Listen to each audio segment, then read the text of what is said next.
Hello friends, आपके अपने YouTube channel दा प्रसाद विद्या प्रेम पे आपका हार्दिक स्वागत है। हम कर रहे थे आहड़ सभ्यता। राजस्थान के अंदर ताम्र पाषाणिक सभ्यताओं के अंदर आहड़ सभ्यता के बारे में हमने कुछ अध्ययन किया था, कुछ पढ़े थे। उसकी प्रारंभिक जानकारी के बारे में हमने देखा था। आज हम उसकी विस्तृत जानकारी देखेंगे और आसानी से याद भी करेंगे कि आहड़ सभ्यता की क्या विशेषता थी। मुख्य प्रश्न विशेषताओं पे ही बनता है कि इस सभ्यता स्थल में क्या कुछ मिला, और वो हम देखेंगे। और मैंने कहा था कि आहड़ सभ्यता के अंदर हमने 3 को अच्छे से याद रखना है। 3 के आधार पे ही हम आहड़ सभ्यता का अधिकांश हिस्सा याद कर सकते हैं। आइए, आहड़ सभ्यता। कल हमने देखा था कि आहड़ सभ्यता का जिला उदयपुर है। 3 से बनाया था हमने। जैसे ये आहड़ 3 लिखा तो इसका जिला है वो बनाया था हमने उदयपुर। जिला बनाया था उदयपुर। यहाँ 3 जिला उदयपुर। नदी बनाई थी हमने आयड़ नदी बनाई थी। आयड़ 3 जिला उदयपुर, नदी आयड़। ये वैसे बनास नदी संस्कृति भी कहा जा सकता है, क्योंकि इसके अधिकांश स्थल है, इस सभ्यता के अधिकांश स्थल है वो बनास नदी किनारे है। मैंने कल भी बताया था कि मान लो कि इस प्रकार एक नदी आ रही है। ये नदी है आयड़ नदी और ये एक झील में गिरती है। यह झील है उदय सागर झील वही है जो महाराणा उदय सिंह ने बनवाई थी। महाराणा उदय सिंह वही जिसने उदयपुर शहर को बसाया था 1559 ईस्वी में। उदय सागर झील में गिरने के बाद ये आगे निकलती है नदी, तो इसका नाम हो जाता है बेड़च। और आगे से आ रही एक बनास नदी में गिरती है और बनास नदी में गिर जाती है। इसके सभ्यता के स्थल है वो बनास के अधिक किनारे या बनास के क्षेत्र के अंदर ज़्यादा मिलने के कारण इसे बनास संस्कृति कहा जाता है या बनास नदी की माना जा सकता है। यदि ऑप्शन के अंदर आयड़ या आयड़ और बेड़च नदी नहीं आती है, बनास नदी आती है, तो आहड़ सभ्यता स्थल की जो नदी पूछी जाए तो हम बनास कर सकते हैं। कल हमने ये देखा। 3 को याद करते हुए हम चले थे कि इसकी खोज के बारे में देखा कि खोज हुई थी 1953 में। 3 आया खोज 1953 में 3 आया। करने वाले अक्षय कीर्ति व्यास। अक्षय में ये 3 आया, अक्षय कीर्ति व्यास। इस 53 में 3 और जोड़ दो, 1956। अक्षय कीर्ति नाम छोटा है, यानी कि इसने लघु स्तर पर आहड़ सभ्यता का उत्खनन किया था। लघु स्तर पे किया था। 1953 में 3 जोड़ दो, 56 आया। 56 के अंदर आए थे आरसी अग्रवाल के अंदर फिर 3 आया। आरसी अग्रवाल में 3 आया। आरसी अग्रवाल, इसका पूरा नाम रतनचंद अग्रवाल था, रतनचंद्र अग्रवाल। इस प्रकार इसके बाद इसकी खोज करने के लिए इसके बाद कुछ और भी आए थे, जैसे वीएन मिस्र और एचडी सांखलिया।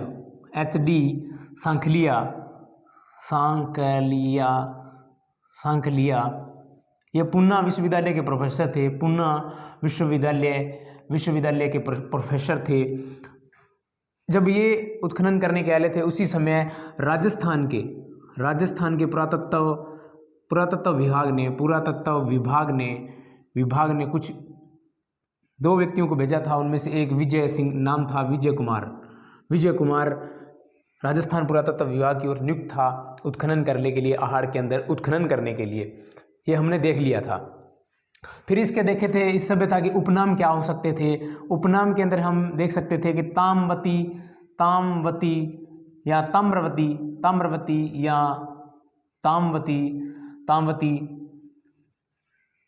ताम्रवती संस्कृति से कहा जा सकता है। लेकिन याद रखने वाली बात है, ताम्रवती संस्कृति है, लेकिन ताम्रवती संस्कृति की जननी गणेश्वर सभ्यता है। गणेश्वर सभ्यता और जिला पूछे तो झुंझुनू, लेकिन यहाँ हमने इसका उपनाम किया। इसे धूलकोट भी कहा जाता था, क्योंकि ये एक टीला था। धूलकोट कहा जाता है, वर्तमान में इसे धूलकोट कहा जाता है। आहड़ को धूलकोट कहा जाता है। और इसे ए घाटपुर कहते थे। ए घाट दुर्ग कहते हैं। आसानी से याद करते हैं। 3 आ गया।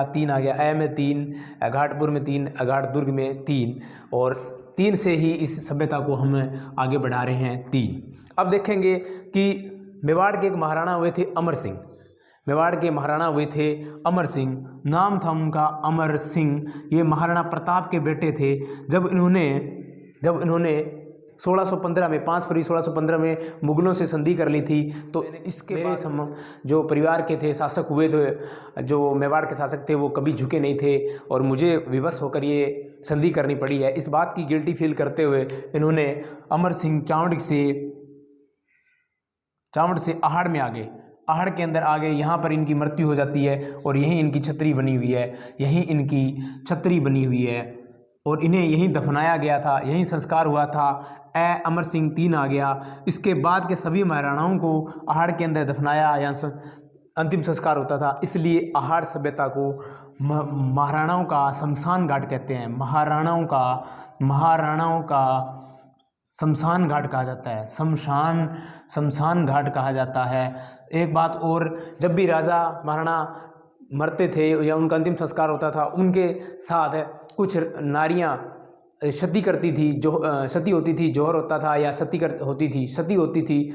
जब ये समझा जाता था किस राजा के साथ कितनी रानियां, 40, 50, 100, 500 कितनी रानियां सती होती है, जितनी ज़्यादा अधिक रानियां सती होती थी उसे उतना ज़्यादा लोकप्रिय और प्रबल शासक माना जाता था। इसलिए यहाँ पर बहुत ज़्यादा महिलाओं के सती होने से इसे कहते हैं महासतियों का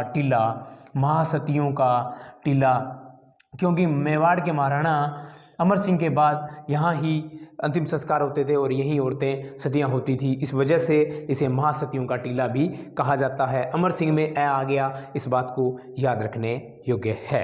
अब हम करते हैं आहड़ का समय निर्धारण कि आहड़ सभ्यता थी, उसका समय काल क्या था या समय निर्धारण क्या था, क्या समय निर्धारण हुआ।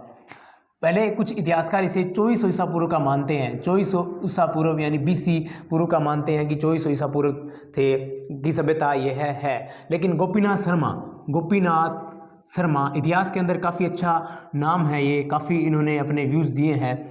गोपीनाथ शर्मा ने कहा इस सभ्यता का जो काल है वो 1900 BC यानी कि ईसा पूर्व से लेकर 1200 BC है, 1900 ईसा पूर्व से लेकर 1200 BC है। लेकिन कार्बन सी या रेडियो कार्बन निधि कार्बन सी की जो गणना है, इस गणना के अनुसार इस सभ्यता का काल है 2000 BC, 2000 ईसा पूर्व से लेकर 1200 ईसा पूर्व तक थी। ये रेडियो कार्बन सी बताती है। कार्बन सी पद्धति के माध्यम से हम इसका ये समय निर्धारण कर सकते हैं। इसके बाद यहाँ जो बर्तन मिले हैं या मृदभांड जो यहाँ से मिले हैं RB रेड एंड ब्लैक, लाल और काले मृदभांड मिले हैं। इन मृदभांडों या बर्तनों की कार्बन सी की जाए तो इसका काल निर्धारण किया गया है 2000 ईसा पूर्व से 1000 ईसा पूर्व से माना जा सकता है कि इस सभ्यता का ये काल था। इसके बाद हम देखेंगे इसका स्वरूप। अब हम करने वाले हैं आहड़ सभ्यता का स्वरूप कैसा था। स्वरूप के अंदर हम देखेंगे कि क्या क्या वस्तुएं यहाँ से मिली है, जिसका इम्पोर्टेंट है, यही इम्पोर्टेंट होता है, यहीं से प्रश्न बनता है कि किस सभ्यता स्थल से क्या विशेषता है या क्या मिली है। स्वरूप या विशेषता एक ही बात है, विशेषता कर लो इसकी, विशेषता और 3 को हमने याद रखना है। 3 हमें बहुत काम आने वाला है आहड़ सभ्यता में। अब देखेंगे कि इस सभ्यता से आहड़ से 8 क्रम मिले हैं, 8 क्रम मिले हैं। आहड़ सभ्यता के 8 क्रम है। 8 को हम हिंदी में लिखेंगे 8, ये देखो 3 आ गया, हिंदी में लिखेंगे 3 आ गया। 8 क्रम मिले हैं, यानी कि आहड़ सभ्यता 8 बार उजड़ी 8 बार बसी, 8 बार उजड़ी 8 बार बसी, यानी कि अलग अलग 8 क्रम मिले हैं। इसी को हमने इसके स्तर मिले हैं, 3 इसमें स्तर मिले हैं, 3 आ ही गया, 3 इसमें स्तर मिले हैं। ये स्तर किस प्रकार है इसको हम देख लेते हैं। 3 स्तर कौन कौन से, ये देखो 1 नंबर स्तर, 2 नंबर स्तर, 3 नंबर स्तर। पहला स्तर हम इससे लिखेंगे पत्थर से, दूसरा स्तर धातु से और तीसरा स्तर मृदभांडों से। पत्थर स्तर जहां उपकरण सेल खड़ी वगैरह विभिन्न पत्थरों के बने थे, पत्थरों के उपकरण और औजार, उपकरण और जो औजार थे वो पत्थरों के थे, उपकरण और औजार पत्थरों के थे। जैसे सेलखड़ी पत्थर है, सेलखड़ी पत्थर जो काफ़ी फेमस है सभ्यताओं में, सेलखड़ी पत्थर, जिससे उपकरण और औजार बनाए जाते थे। इसके बाद धातु, धातु यानी कि लोहों से और तांबे से, लोह व तांबे के उपकरण मिले हैं या बर्तन मिले हैं, ये इसकी विशेषता है धातु से।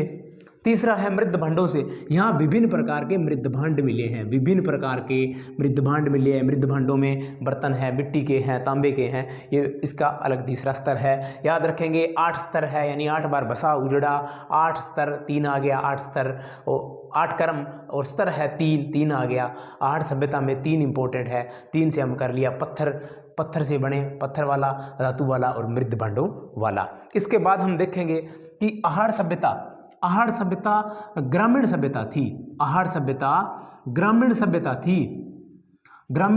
थी। हमने जो कालीबंगा सभ्यता की थी, कालीबंगा एक नगरीय सभ्यता थी, आहड़ सभ्यता ग्रामीण सभ्यता थी। क्योंकि आहड़ है वो उदयपुर से 6-7 किलोमीटर दूर है, उत्तर की तरफ है, और शहर से थोड़ा दूर गांव ही होता है। ये गांव था यानी कि ग्रामीण थी, ये सभ्यता ग्रामीण थी, ये सभ्यता ग्रामीण थी। यहाँ पर जो मिले हैं 45 फुट लंबे घरों के आकार के बारे में जानकारी मिलती है। घरों का आकार, विशेष प्रकार के घर 45 फुट के चौड़े इसमें घर मिले हैं, ये ग्रामीण सभ्यता मिले हैं। इसके बाद यहाँ के जो घर है उनमें चूल्हे मिले हैं। एक घर में 6 चूल्हे मिले हैं, ये बात इंपॉर्टेंट है, 6 चूल्हे मिले हैं, लेकिन प्रत्येक घर में 2 या 3 चूल्हे मिले हैं, जिससे लगता है कि ये घर, ये सभ्यता, यहाँ के परिवार संयुक्त परिवार थे। इसे लगता है कि ये घर में 2 या 3 चूल्हे थे, एक घर में 6 चूल्हे भी मिले हैं, इससे ये लगता है कि ग्रामीण सभ्यता थी। और ये एक घर में एक इकट्ठे चूल्हे होने से मतलब है कि लोग इकट्ठे रहते थे, यानी कि संयुक्त परिवार व्यवस्था थी। इसके बाद हम देखेंगे कि एक सिलबट्टा मिला है जो 3x4 यानी कि 3x4 फीट का एक सिलबट्टा है जो रसोई में मिला है। सिलबट्टा जो रसोई में मिला है, इससे लगता है कि कोई रसोई की वस्तु जो काम में ली जा सकती थी, उसे पीसने में ये काम आता होगा। ये हम इसकी जानकारी हमने रसोई से मिली है। इसके बाद हमारी जो हमको यहाँ से मृद भांड मिले हैं, मृद भांड जो मिले हैं, उसको बनाने की जो कला है वो देखेंगे कि जो मृद भांड बनाने की कला है वो RBW प्रकार के मृद भांड मिले हैं। इंपॉर्टेंट है, RBW प्रकार के मृद भांड बने हैं। R यानी रेड, B से ब्लैक, यानी कि लाल काले मृद भांड वाली संस्कृति भी कहते हैं। मृद भांड वाली संस्कृति किसे कहा जाता है? आहड़ सभ्यता को लाल काले मृद भांड की संस्कृति कहा जाता है। इसका नीचे का हिस्सा लाल होता था, ऊपर कंधे से ऊपर का हिस्सा और अंतर गहराई तक ये काला होता था। नीचे से लाल, ऊपर से और अंदर तक गहराई के तक ये काले होते थे। इस प्रकार मिलता है। ये इसको अलंकरण जो किया था वो उल्टी तपाई विधि से किया जाता था। उल्टी तपाई विधि, देखो उल्टी में 3 आया और आहड़ यहाँ 3। उल्टी तपाई विधि से, या ऊपर चिपकेन विधि कहते हैं। ऊपर चिपकेन विधि का प्रमाण कहाँ से मिलता है? आहड़ सभ्यता मिलता है। ऊपर लिखेंगे तो भी यहाँ पे 3 आ गया, उल्टी तपाई विधि यहाँ से 3 आ गया। इसे विज्ञान की भाषा में, उल्टी तपाई जो विधि है, इसे विज्ञान की भाषा में अपचयन विधि कहा जाता है। अपचयन विधि या ऑक्सीकरण विधि कहते हैं। ऑक्सीकरण विधि कहा जाता है। विज्ञान की भाषा में अपचयन विधि या ऑक्सीकरण विधि कहा जाता है। अपचयन 3 आ गया, ऑक्सीकरण 3 आ गया। 3 का इसके साथ विशेष रोल है, हम इसे आसानी से 3 के माध्यम से कर सकते हैं। हमें एक पात्र मिला है, बिना हत्थे का एक पात्र मिला है। ये बहुत इंपॉर्टेंट है। प्रश्न बनता है कि बिना हत्थे का जलपात्र बोलेंगे इसे। बिना हत्थे का जलपात्र मिला है। मानो ये एक ऐसा जलपात्र है, इसके हत्था नहीं है, बस हत्ता नहीं है। बिना हत्थे का जलपात्र मिला, या किस सभ्यता से मिला है? आहड़ सभ्यता से मिला है। बिना हत्थे का जलपात्र किस सभ्यता की विशेषता है? आहड़ सभ्यता की है। बिना हत्थे का जलपात्र मिला है। इससे हमें एक बात की जानकारी मिलती है कि इसका संबंध ईरान से हो सकता है और बलूचिस्तान से हो सकता है। बलूचिस्तान से हो सकता है। कैसे हो सकता है? कैसे? वो इस प्रकार कि ईरान और बलूचिस्तान के अंदर वो जो खुदाई, यानी कि मेसोपोटामिया है सभ्यता है, या बलूचिस्तान से जो खुदाई में जो अब उपकरण मिले हैं वो सेम इसी प्रकार के उपकरण हैं। इसलिए इतिहासकार या पुरातत्वविद इसका अंदाज़ा लगाते हैं कि इसका संबंध ईरान या बलूचिस्तान से भी हो सकता है। यहाँ कुछ 2-3 उपकरण ऐसे और मिले हैं, कुछ उपकरण और मिले हैं, यानी कि ये अनाज रखने के पात्र थे। ये अनाज रखने के पात्र थे, अनाज रखने के पात्र थे। अनाज 3 आ गया। अनाज रखने के पात्र थे जिसे गोरे कहा जाता था। गोरे या कोंठ कहा जाता है। गोरे या कोंठ कहा जाता है। गोरे से एक बात और याद आई कि 2 देशांतरों के बीच की दूरी, 2 देशांतरों के बीच की दूरी को गोरे कहा जाता है। अनाज रखने के पात्र ये आ गए 2। इसके बाद हम करने वाले हैं टेराकोटा या मृण। टेराकोटा या मृण मूर्ति। कोटा या मृण मूर्तियाँ ये क्या होता है?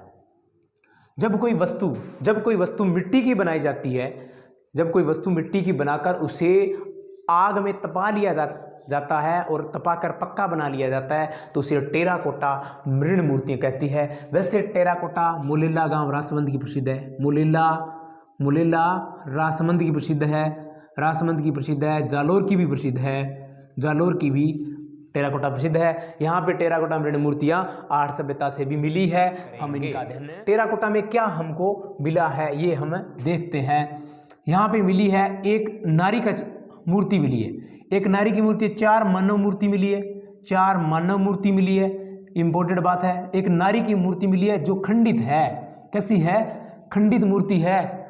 एक विशेष बात और है, खंडित होने के साथ इस नारी के कमर के नीचे एक घाघरा पहना है।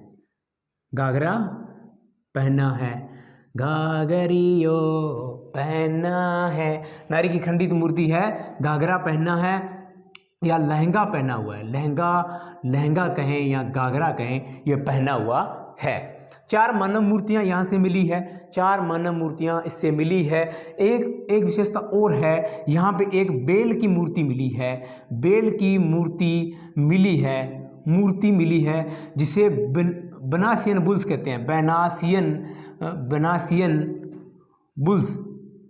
बनासियन बुल्स कहा जाता है। बेल की मूर्ति मिली है जिसे बनासियन बुल्स कहा जाता है। यहाँ से एक बात और है, एक ओझियाना एक संस्कृति है, इसी का पार्ट है वो। ओझियाना से एक सफ़ेद बेल की, इंपॉर्टेंट है, अलग है ये थोड़ा। ओझियाना से सफ़ेद बेल की मरण मूर्ति मिली है। सफ़ेद बेल की मरण मूर्ति मिली है जिसे ओझियाना बुल्स कहा जाता है। ओझियाना बुल्स कहा जाता है। ओझियाना बुल्स कहा जाता है। जो आहड़ से मिला उसे बनासियन बुल्स कहते हैं। ओझियाना से मिला उसे ओझियाना बुल्स कहते हैं।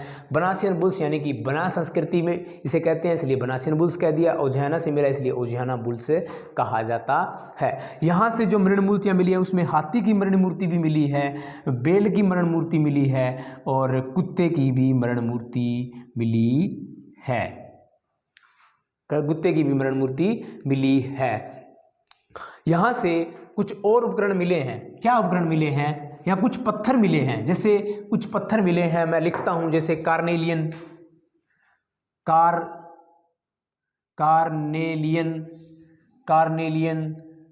जेस्पर, सेल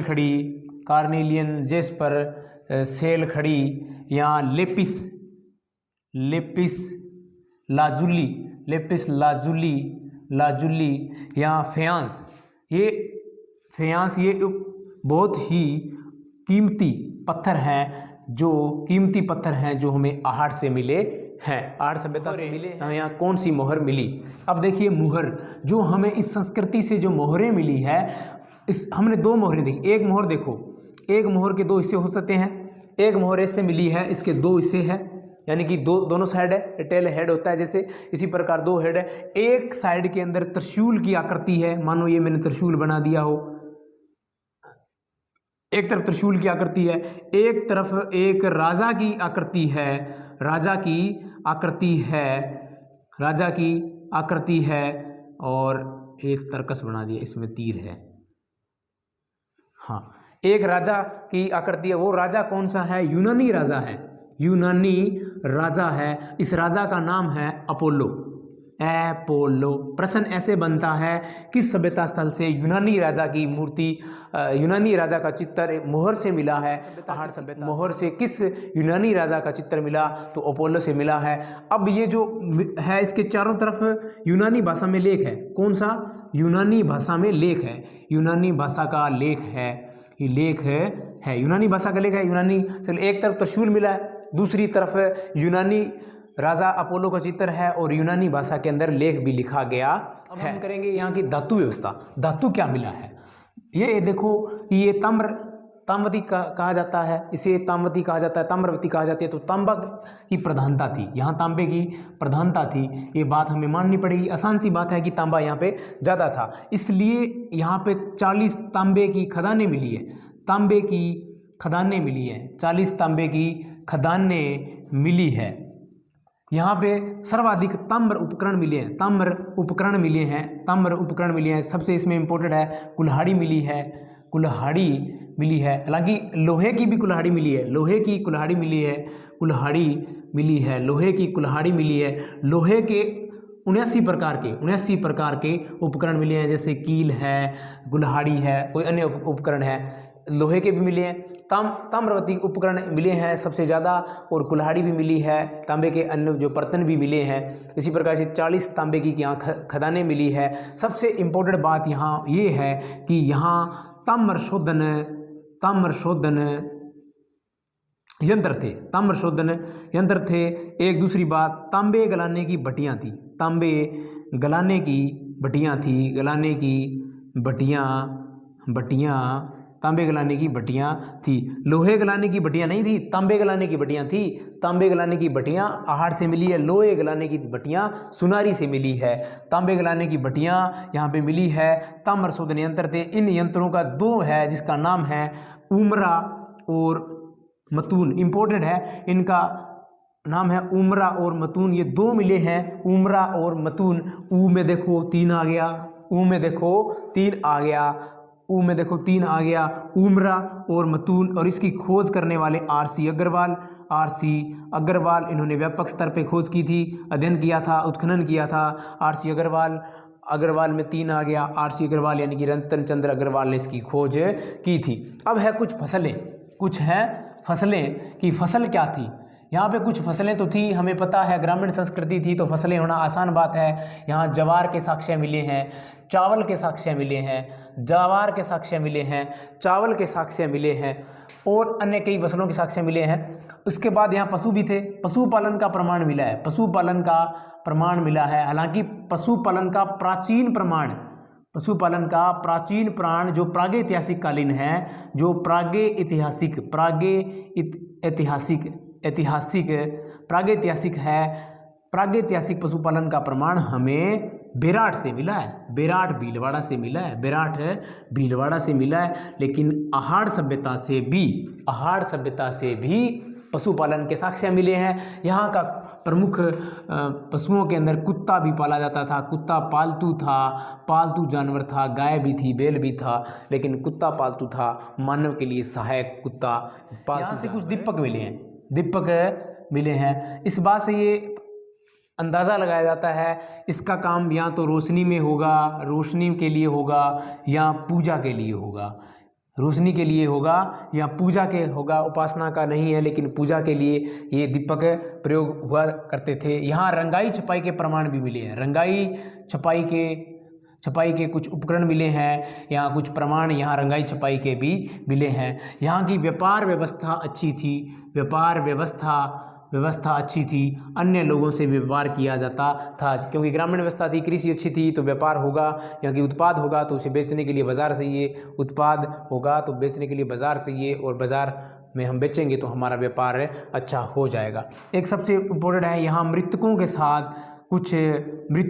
साथ उपकरण, कुछ मृदभांड है या कुछ आभूषण है, उपकरण या आभूषण दफनाए जाते थे, आभूषण दफनाए जाते थे। यानी कि कुछ न कुछ मान्यता थी। इस अंदर से भी कह सकते हैं ये लोग थोड़े अंधविश्वासी भी थे, विश्वासी भी। इस प्रकार आहार सभ्यता हमारी कंप्लीट होती है। अब हम इस सभ्यता से ताम्र पाषाणिक सभ्यता के जो अन्य स्थल है, जैसे गिलुंड है, ओजिहाना है, बालाथल है, राजस्थान के जो भी बचे हुए सभ्यता स्थल है उनको हम आगे अध्ययन करते रहेंगे और नई वीडियो अपलोड करते रहेंगे। तब तक के लिए नमस्कार। आप सभी साथियों से आग्रह है, आपका अपना यूट्यूब चैनल दा प्रसाद विद्या प्रेम को सब्सक्राइब करें, लाइक करें, शेयर करें, बेल आइकन प्रेस करें और कमेंट करके बताएं क्लास कैसे लग रही है। धन्यवाद।